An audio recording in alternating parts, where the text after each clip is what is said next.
রবের ইসলামী কিংডমে যত উলামায়ে আজাজিল রয়েছে এদের থেকে আল্লাহ তাআলার কাছে আশ্রয় চাচ্ছি। সম্মানিত দর্শকবৃন্দ, আপনাদের সকলকে জানাই আসসালামু আলাইকুম ওয়া রাহমাতুল্লাহ। এই কোরআন মতে সুন্নাতে আল্লাহ কি জিনিস, সুন্নাতে রাসূল কি জিনিস, সুন্নাতে নবী কি জিনিস, সুন্নাতে জিন ও ইনস কি জিনিস এবং সুন্নাতে শয়তান এবং ইবলিস কি জিনিস, এই ব্যাপারটি নিয়ে আমরা কিছু আয়াতের মাধ্যম দিয়ে জানব আল্লাহ রাব্বুল আলামিন কি বলছেন। তাই আসুন আমরা প্রথমে জানি, এই কোরআন যদি আপনি আমি শিখতে চাই, কোরআন শেখার জন্য আপনাকে 29টি অক্ষর শিখতে হবে। এই 29টি অক্ষর পাবেন কোথায়? কোরআনের 48 নম্বর সূরা আল ফাতহ এর 29 নম্বর আয়াতে পাবেন। এই আয়াতটি হচ্ছে মুহাম্মাদুর রাসূলুল্লাহ ওয়াল্লাযীনা মাআহু আশিদ্দাউ আলাল কুফারি রুহামাউ বাইনাহুম তারাহুম রুকআন সুজদান ইয়াবতাগুনা ফাদলাম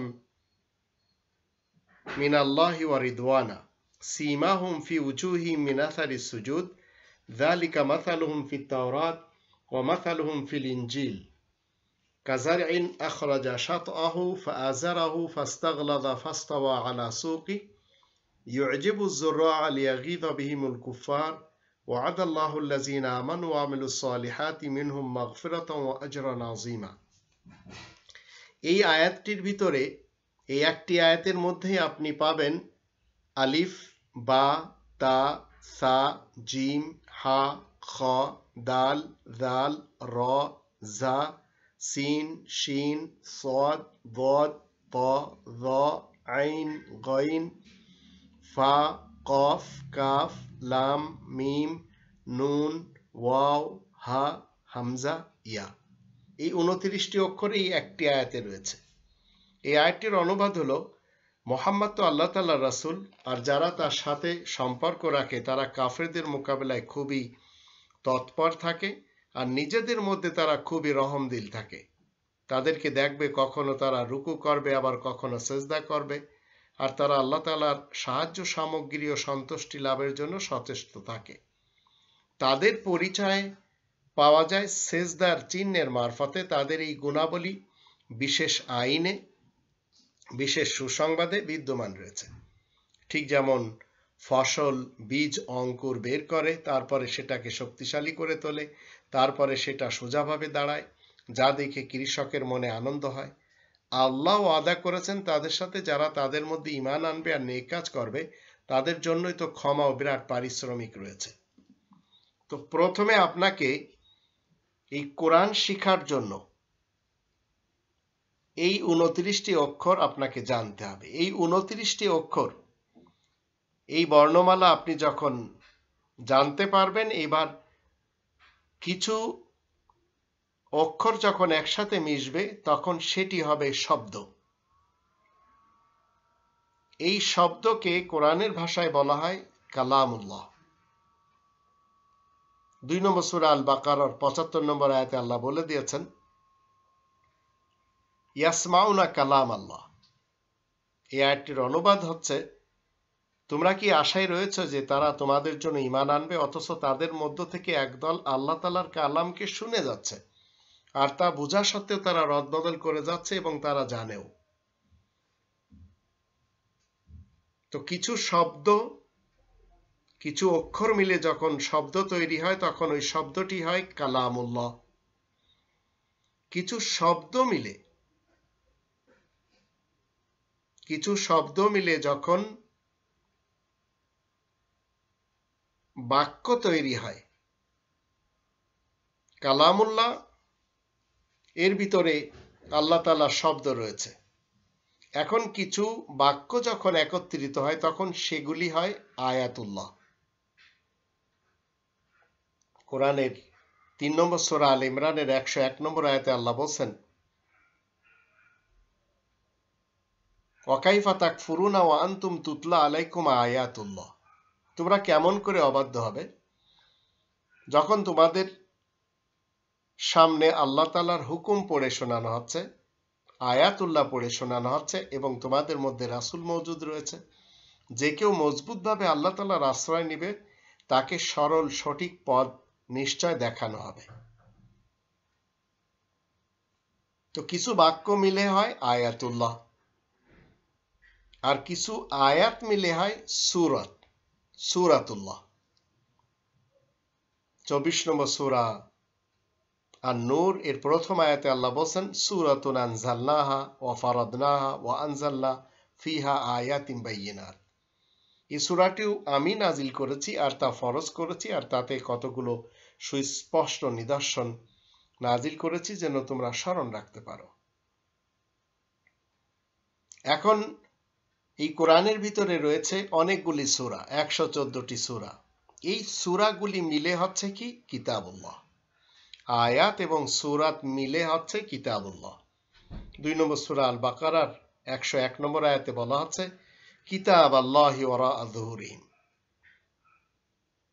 আর যখন তাদের কাছে আল্লাহ তাআলার পক্ষ থেকে রাসূল আসে, তা সমর্থক যা তাদের কাছে আছে, তার যাদেরকে আল কিতাব দেয়া হয়েছে তাদের থেকে একদল ছুঁড়ে ফেলে। আল্লাহ তাআলার কিতাব তাদের পিছনে নিক্ষেপ করে দেয়, মনে হয় তারা জানেই না। এবার আসুন, এই কিতাবুল্লাহ এটি হচ্ছে আল্লাহ তাআলার দেওয়া বিশেষ শরিয়াত, একটি শরিয়াত। শারা লাকুম মিনাদ দ্বীন, এটি হচ্ছে শরিয়াতিম মিনাল্লাহ। আমরা যদি 45 নম্বর সূরা আল জাসিয়ার 18 নম্বর আয়াত দেখি, সেখানে বলা হচ্ছে সুম্মা জাআলনাকা আলা শারিআতিম মিনাল আমর ফাত্তাবি'হা। তারপর তোমাকে একটি বিশেষ শরিয়াতের উপরে কায়েম করেছি, সুতরাং তুমি তাই মেনে চলো। আর যারা কোরআন সম্পর্কে কিছু জানে না তাদের খেয়াল খুশি মোটেই অনুসরণ করবে না। এখন এই শরিয়াতিল্লাহ, আল্লাহ তাআলার এই যে শরিয়াত, এই যে একটি গ্রন্থ, এই কিতাবুল্লাহ হচ্ছে একটি শরিয়াত। এই শরিয়াতের মধ্যে রয়েছে 114টি আলাদা আলাদা গ্রন্থ, যা প্রত্যেকটি নবী এবং রাসূল তিলাওয়াত করেন। এটি আমরা কোরআনের 98 নম্বর সূরা আল বাইয়িনার 2 এবং 3 আয়াত দুটি থেকে জানব। রাসূলুম মিনাল্লাহ ইয়াতলু সুহুফাম মুতাহহারা ফিহা কুতুবুন কাইয়্যিমা। রাসূল আল্লাহ তাআলার পক্ষ থেকে এই পবিত্র পৃষ্ঠাসমূহ পড়ে শোনায়। এই পৃষ্ঠাসমূহতে স্থায়ী লিখিত 114টি কিতাব রয়েছে, কুতুবুন কাইয়্যিমা। 114টি, এর ভিতরে আলাদা আলাদা সূরা রয়েছে, এগুলি সব কিতাব। এবার আসুন, এই কিতাবের ভিতরে কি রয়েছে? কিতাবের ভিতরে রয়েছে 3 নম্বর সূরা আল ইমরানের 154 নম্বর আয়াত মতে কুল ইন্নাল আমরা কুল্লাহু লিল্লাহ। তুমি বলে দাও সকল হুকুম একমাত্র আল্লাহ তাআলার। তো সব হুকুম এর ভিতরে রয়েছে। এবার এর ভিতরে এমন কিছু আয়াত রয়েছে যা থেকে আমরা জানব আল্লাহ তাআলা নিজে কিছু কাজ করেন। তিনি এমন কিছু কাজ করেছেন, এমন কিছু কাজ করেন, এইভাবে ভরা এই কোরআনের ভিতরে অনেক আয়াত। 2টি আয়াত আমি আপনাদের সামনে তুলে ধরি। সেটি হচ্ছে আল্লাহ তাআলার কাজ, আর আল্লাহ তাআলার কাজ হচ্ছে সুন্নাতুল্লাহ। 22 নম্বর সূরা আল হজ এর 5 এবং 6 আয়াত দুটি থেকে আমরা জানব, ইয়া আইয়ুহান নাস, শোনো হে মানব জাতি। এখান থেকে শুরু হয়েছে। আয়াত দুটির অনুবাদ হচ্ছে, হে মানব জাতি, তোমরা যদি পুনরুত্থান সম্পর্কে সন্দিহান হয়ে থাকো, তাহলে আল্লাহ বলেন আমি তোমাদেরকে মাটি দিয়ে সৃষ্টি করেছি। ফার্স্ট পারসন সিঙ্গুলার, তিনি বলছেন এটি আল্লাহ তাআলার কাজ, আমি তোমাদেরকে মাটি দিয়ে সৃষ্টি করেছি, তারপরে রক্ত দিয়ে, তারপরে জমাট রক্তপিণ্ড দিয়ে, তারপরে নকশাযুক্ত সাদা পেশি দিয়ে, যাতে আমি বিস্তারিতভাবে তোমাদেরকে বুঝিয়ে দিতে পারি। আর আমি তো জরায়ুর মধ্যে যা আমার খুশি নির্দিষ্ট মেয়াদ পর্যন্ত থামিয়ে রেখে দেই। এই যে আমি, ইনি হচ্ছেন আল্লাহ। এই কাজগুলি আল্লাহ তাআলার, এটি হচ্ছে সুন্নাতুল্লাহ। তারপরে আমি তোমাদেরকে মানব শিশু রূপে সেখান থেকে বের করে নিয়ে আসি, তারপরে তোমরা যৌবনে উপনীত হও, আবার তোমাদের মধ্য হতে কাউকে দখলে নিয়ে আসা হয়, আবার কেউ হয়তো তোমাদের মধ্যে বার্ধক্যে উপনীত হতে থাকো, যেন তোমরা কিছু জানার পরেও আবার বুঝতে শুরু করে না দাও। তুমি তো দেখতেই পাচ্ছ মাটি কিভাবে পতিত অবস্থায় পড়ে থাকে, কিন্তু পরে যখন তাতে পানি বর্ষণ করি তখন তা তরুতাজা হয়ে ওঠে, আর তাতে বিকাশ ধারা কার্যকরী হয়। সুন্দর মনোরম সর্বপ্রকার জিনিস তাতে ফুটিয়ে আমি তুলি। এসবের কারণ আল্লাহ তাআলাই তো সত্য, সঠিক, সুমহান। তিনি তো মৃতদেরকে বাঁচিয়ে তোলেন, আর তিনি তো সকল বিষয়ে শক্তির একমাত্র অধিকারী, কথা সুনিশ্চিত। তো এই যে আমি বলে এই যে কাজগুলি, এগুলি সব আল্লাহ তাআলার সুন্নাত। এটিকে বলা হয় সুন্নাতুল্লাহ, আল্লাহ তাআলার কাজ, আল্লাহ তাআলার রীতিনীতি, আল্লাহ তাআলার নিজস্ব ওয়ার্ক, যা আর কেউ করতে পারে না। এই সুন্নাতুল্লাহ কখনো পরিবর্তন হয় না। এটি আমরা কোরআনের 35 নম্বর সূরা ফাতিরের 43 নম্বর আয়াত থেকে দেখব। ওয়ালান তাজিদা লিসুন্নাতিল্লাহি তাবদীলা।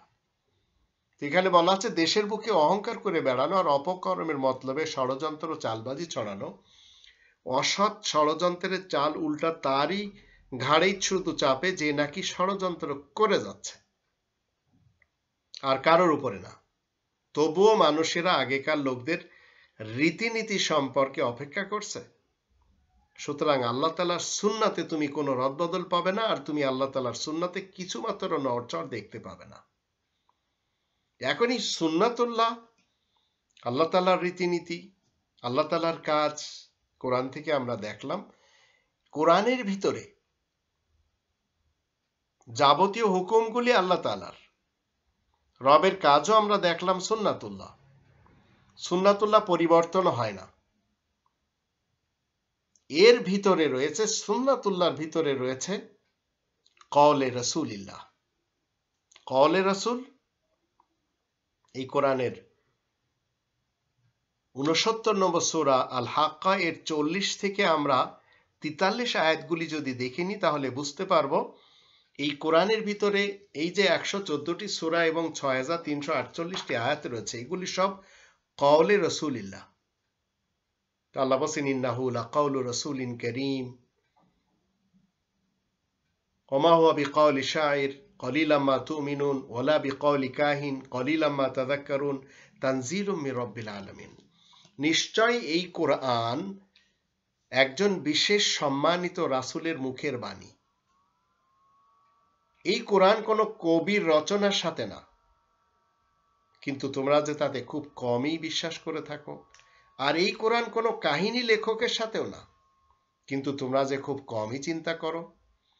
এই কোরআন সারা জাহানের পরিচালকের দরবার থেকে নাজিল করা হয়েছে। তো সুন্নাতুল্লাহ, আল্লাহ তাআলার কাজ রয়েছে কোথায়? কোরআনের ভিতরে। কিভাবে? কওলে রাসূল হিসেবে। এবার আসুন, রাসূলের কর্ম কি, রাসূলের সুন্নাতটা কি? 5 নম্বর সূরা আল মায়েদার 67 নম্বর আয়াত থেকে আমরা জানবো রাসূলের সুন্নাত।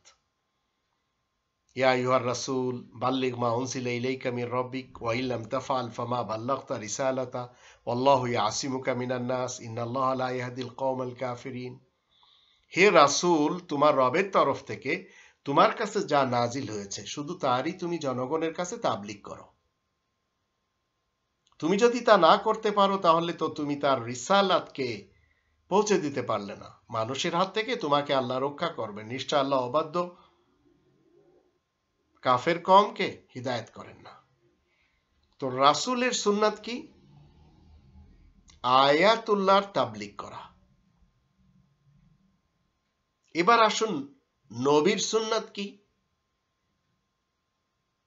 নবীর সুন্নাত যদি আমরা দেখি, কোরআনের 66 নম্বর সূরা আত-তাহরীমের প্রথম আয়াতে বলা আছে, ইয়া আইয়ুহান নাবিয়্যু লিমা তুহাররিমু মা আহাল্লাল্লাহু লাক। এই আয়াতের অনুবাদ হচ্ছে, হে নবী, তুমি কিভাবে সেই জিনিসকে অবৈধ ঘোষণা করবে আল্লাহ যা তোমার জন্য বৈধ হালাল করে দিয়েছেন, নিজ সাথীদেরকেই সন্তুষ্ট করতে চাও তুমি? আল্লাহ কিন্তু বড়ই ক্ষমাশীল, দয়াময়। তো রাসূল, সুন্নাতে রাসূল কি? কোরআনের তাবলীগ করা। সুন্নাতে নবী কি? কোরআনের হালালকে হালাল করা, হারামকে হারাম করা। এবার আসুন কওলে রাসূলের ভিতরে আমরা যারা রবের ইসলামী কিংডমে মুমিন মুসলিম হওয়ার প্র্যাকটিস করে যাচ্ছি, আমাদেরকে এর থেকে কোনগুলি মানতে হবে? কওলে রাসূল থেকে কোনগুলি মানতে হবে? তাহলে সেটি জিন এবং ইনসের সুন্নাত হবে। সুন্নাত জিন ও ইনস। আমরা যদি 7 নম্বর সূরা আল আরাফের 145 নম্বর আয়াত দেখি, সেখানে বলা আছে ওয়া'মুর কওমাকা ইয়াখুযু বিআহসানিহা।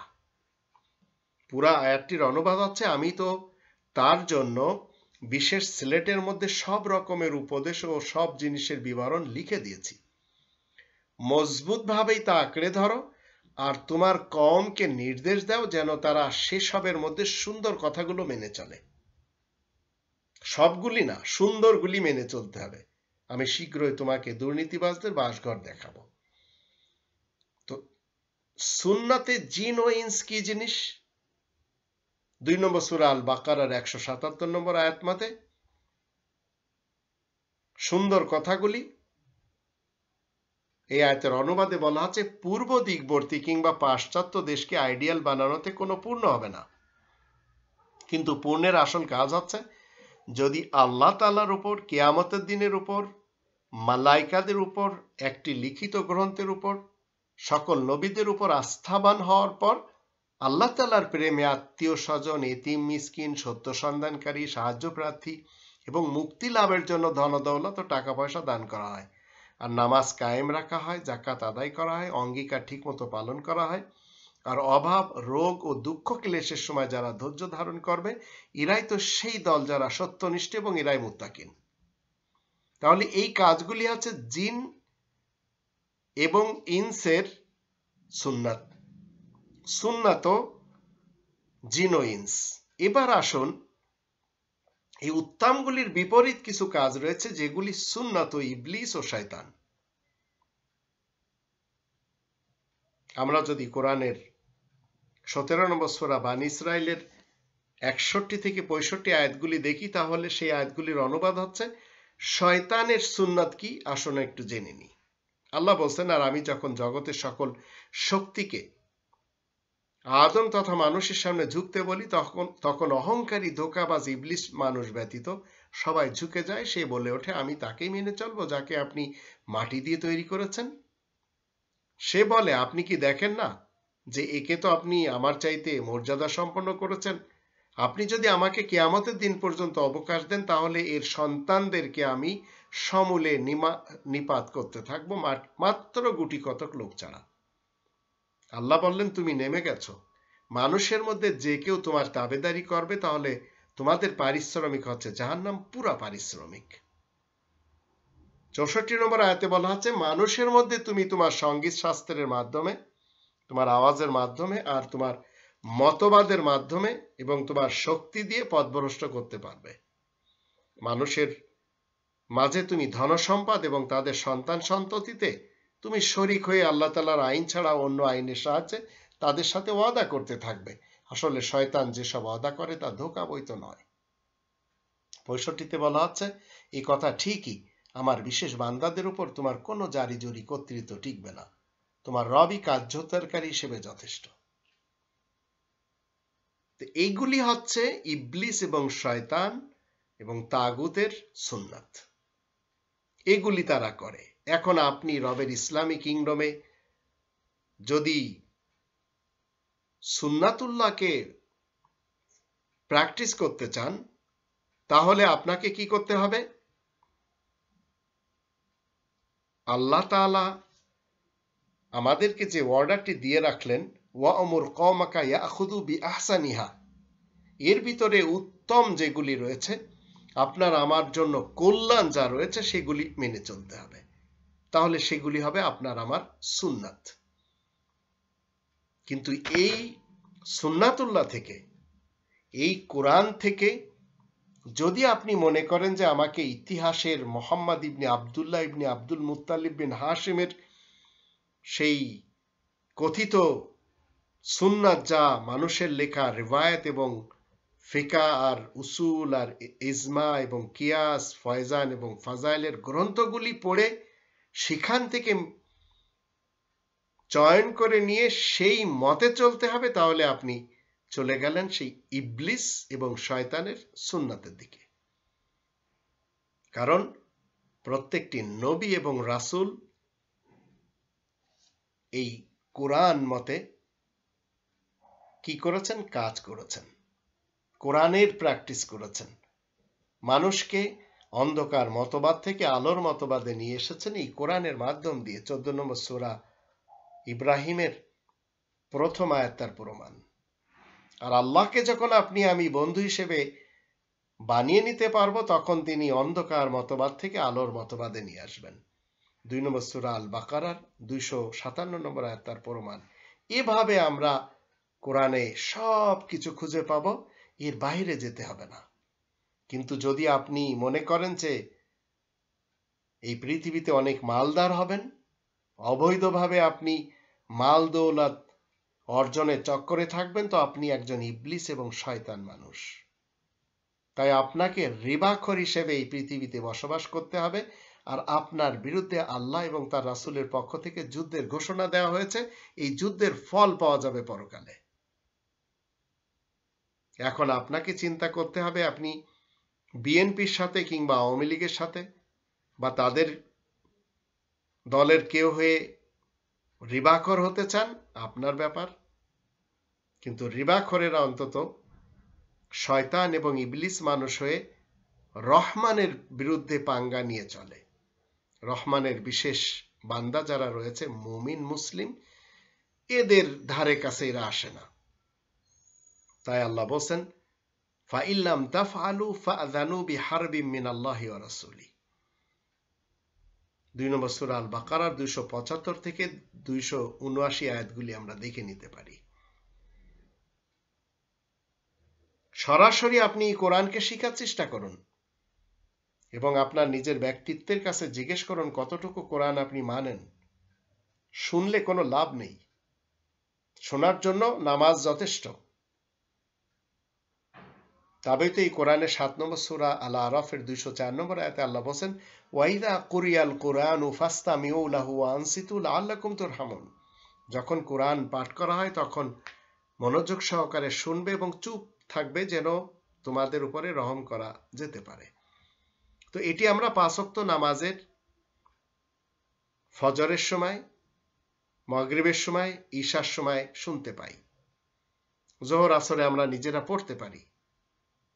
কিন্তু মূলত আপনাকে রবের ইসলামী কিংডমে মুসলিম হিসেবে বসবাস করতে হলে এই কোরআন শিখতে হবে। তবেই তো কোরআনের 96 নম্বর সূরা আল আলাকের প্রথম 5টি আয়াতে কি বলা হচ্ছে? ইকরা বিসমি রাব্বিকাল্লাযী খালাক, খালাকাল ইনসানা মিন আলাক, ইকরা ওয়া রাব্বুকাল আকরাম আল্লাযী আল্লামা বিল কলম, আল্লামাল ইনসানা মা লাম ইয়ালাম। তুমি পড়ো তোমার রবের নাম নিয়ে, যিনি সৃষ্টি করেছেন, মানুষকে তিনি জমাট রক্ত থেকে তৈরি করেছেন। তুমি পড়ো, আসলে তোমার রবই যে সবার চাইতে বেশি দয়াবান, যিনি কলমের সাহায্যে শিক্ষা দিয়ে থাকেন, মানুষকে শিক্ষা দেন যা সে কিছুই জানে না। তো অজানা জিনিসগুলি জানতে হলে আপনাকে কোরআন স্টাডি করতে হবে, রবের নামে পড়তে হবে।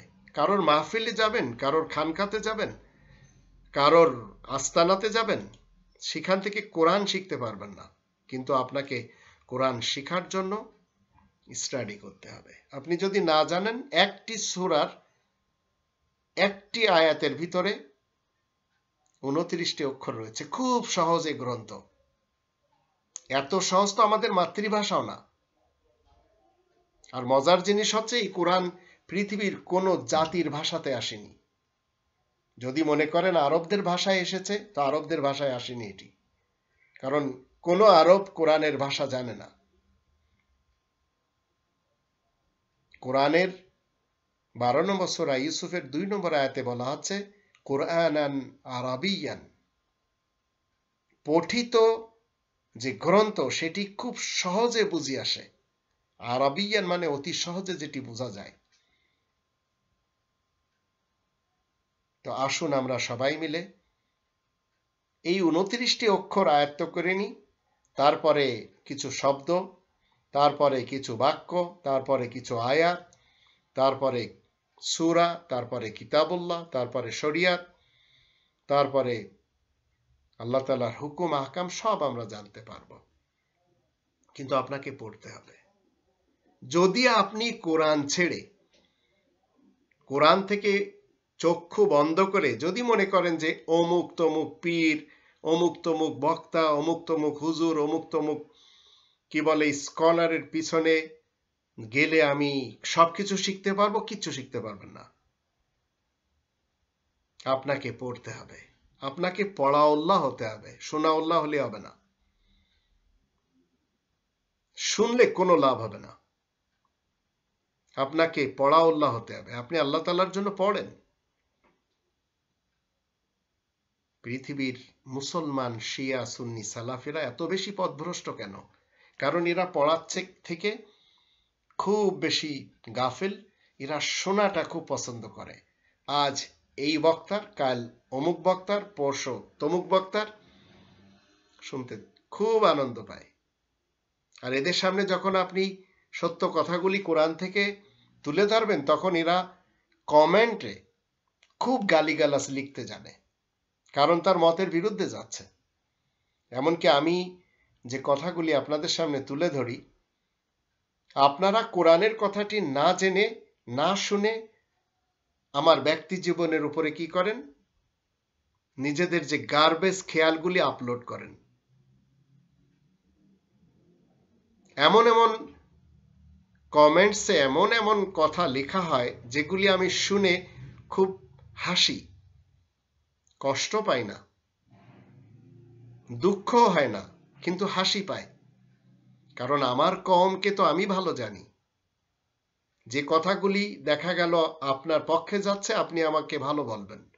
যে কথাগুলি আপনার বিপক্ষে যাচ্ছে, আপনি আমার আত্মীয় হলেও আমাকে খারাপ বলবেন। এগুলি তো দেখতেই পাই, সমস্যা নেই। কিন্তু আপনি যদি এই কোরআন থেকে চোখ বন্ধ করে জীবন কাটান, দুনিয়াতে আপনাকে গরিব থাকতে হবে, পরকালে অন্ধ অবস্থায় উঠতে হবে। এটি মনে রাখবেন। কোরআনের ফয়সালা অটল। আপনার নেতা, আপনার হুজুর, আপনার পীর কি বলল সেগুলি তো আমার শোনারও দরকার নেই, দেখারও দরকার নেই, জানারও দরকার নেই। কিন্তু কোরআন কি বলছে আসুন আমরা একটু জেনে নিই। কোরআনের আমরা যদি 17 নম্বর সূরা বানী ইসরাইলের 72 নম্বর আয়াতে দেখি, সেখানে কি বলা হচ্ছে?